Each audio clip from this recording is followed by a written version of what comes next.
Hi, everybody, and welcome to week 3 in astronomy. And this time we're going to talk about celestial navigation. Navigating in space is tricky, and we're mostly going to talk about how do you locate things in the night sky. When you think about it, it's kind of complicated because everything's in motion. The Earth is rotating on its axis as we orbit the sun, and the sun is moving around the center of the Milky Way galaxy, and the Milky Way galaxy is moving towards something called the Great Attractor in this ever-expanding cosmos. So there's a lot of motion, and it makes things really complex. We are going to begin talking about right ascension and declination, and then altitude and azimuth. Both of these are systems that were invented a couple hundred years ago to actually locate things in the night sky. How high, how far over, and then how things move over time through the night and through the seasons. That's going to get us into a discussion of the seasons and things called solstice and equinoxes. So let's wander over to Canvas and look at what the week is going to bring. We're going to begin with that celestial navigation. As always, every week we're going to have a study guide. Remember, look at your particular course, your particular semester or term for specific due dates. Then those navigational systems, right ascension, declination, the calendar, seasons. And when you talk about the calendar is very much based on astronomy. 1 year is time for the Earth to orbit the sun. A month is the time for the moon to go through its phases. A day is the time for the Earth to rotate on its axis. We measure time based on astronomical motion. So that is a cool and interesting thing to talk about. The equinoxes equal nights. And then we're going to have our constellations that we normally do. And we'll talk about the lab in just a moment. Just a reminder that that lab observing project is not due till the very, very end of the semester. But just a reminder that please start thinking about it, start making some observations, and otherwise you won't panic at the very end, it's no fun to panic at the very end. All right, let's take a look at this week's lab. For the lab this week, the right ascension, declination were based on latitude and longitude. So we're going to start with something that was known as relatively easy to picture on planet Earth, and then that was expanded out into space. So we're actually going to start with something very terrestrial, latitude and longitude. I'm going to ask you to draw some lines on this picture, label all of these things. Please use a variety of colors, and remember you're going to scan all of these pages in as one document for grading. I want you to try your hand at reading latitude and longitude off of a map.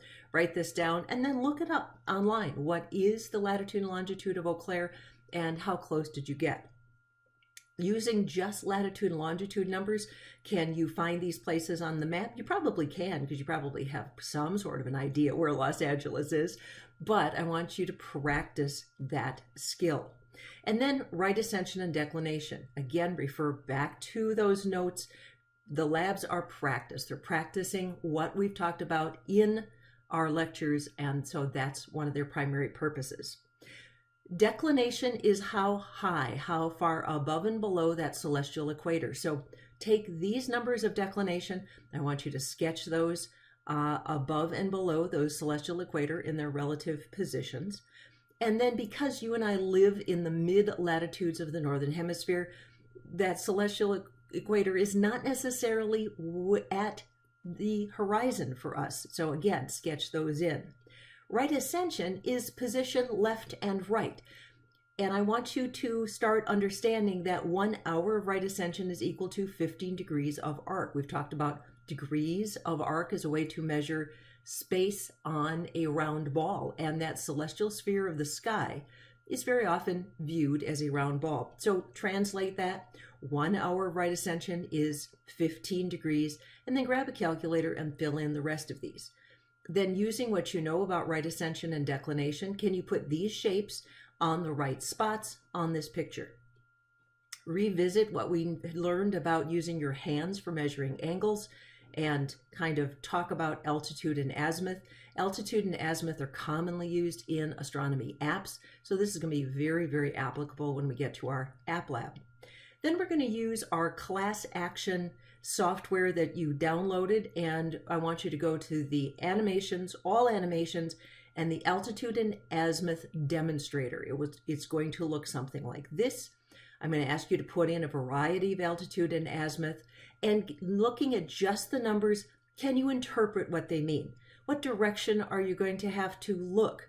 North, south, east, and west, back to this compass. What directions are you going to have to look?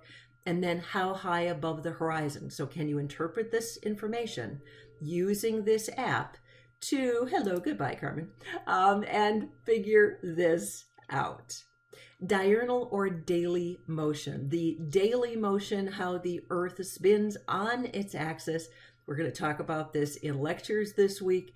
How the stars appear to move are going to change depending upon your position on planet Earth, if you're on the equator, North Pole, or mid-latitudes. We're going to use another one of the softwares from our class action app, and that's comparing different coordinate systems. Again, it's going to look something like this. I want you to use the star patterns for the Big Dipper, Orion, and the Southern Cross, which is a beautiful constellation you and I are not going to see in the Northern Hemisphere, but I want you to see how things are going to appear in the southern half of the sky. And then hit this, let it run, and make some observations about that.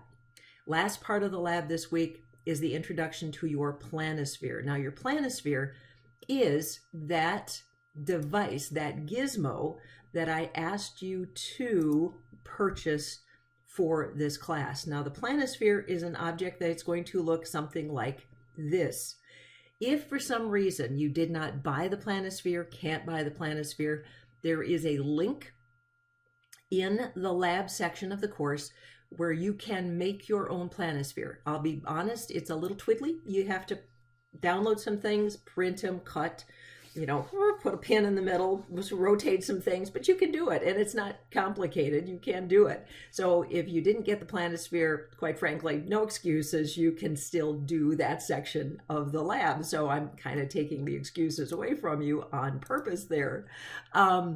This particular video is on how to use the planisphere. So please watch this. The planisphere is not a complicated device, but just looking at it without a little instruction on how to hold it and what all the parts and pieces mean, most people get confused. I've had complete strangers, friends of friends, who call me up and say, Mary, how do you work this thing?